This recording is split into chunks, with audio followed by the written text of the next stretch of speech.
الرحمن الرحیم الصلاۃ والسلام علیکم یا سیدی یا رسول اللہ وعلی آلہ و صحبہ کا سید یا حبیب اللہ. میں حاضر ہوا ہوں موسیقی نیوز چینل کے ساتھ. میرا نام ہے غلام حسین. جی ناظرین، ثوابی کے اندر پاکستان تحریک انصاف کا جلسہ عمران خان کے 2 کلپس چلایا گیا، جس میں عمران خان صاحب نے کہا کہ یہ جنگ میں آپ کے لیے لڑ رہا ہوں، اپنی ذات کے لیے نہیں لڑ رہا. اور اس کے بعد اگر میں اپنی ذات کے لیے لڑتا تو میں اس طرح کی تکلیفیں نہ اٹھاتا، میں اپنی قوم کے لیے لڑ رہا ہوں.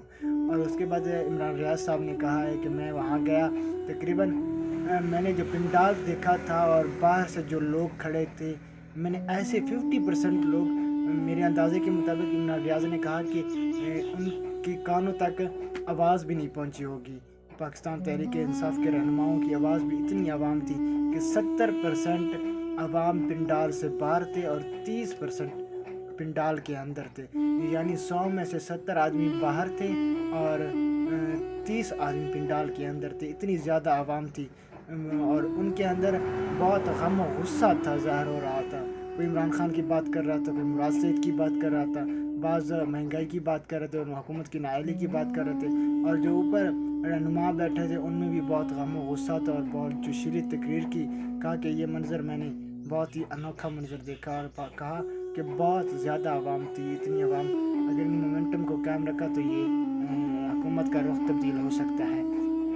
اور دوسری خبر یہ ہے کہ ناظرین، حسینہ واجد جو بنگلہ دیش کی وزیر اعظمہ تھی، 19 سالہ تک 4 بار زبردستی وزیر اعظمہ بنی اور اس کا تختہ الٹ دیا گیا.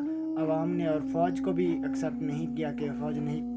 حسینہ واجد کو مکمل طور پر فوج نے اسٹیبلشمنٹ نے سپورٹ کیا تھا، لیکن کچھ بھی نہ ہو سکا. اس سے ایک ہی سبق ملتا ہے کہ جب عوام جو چاہے وہی ہو سکتا ہے. خدا کے بعد جو سب سے بڑی طاقت ہے وہ عوام کی طاقت ہے. تو چاہیے کہ پاکستانی حکمرانوں کو بھی کہ وہ عوام کی رائے کا احترام کرے، عوام کو رائے کا ادب کرے اور عوام کی رائے کے مطابق حکومت کو چلائے اور فوج اور عوام کو ایک دوسرے کے آمنے سامنے نہ کرے، ورنہ کچھ بھی ہو سکتا ہے کبھی.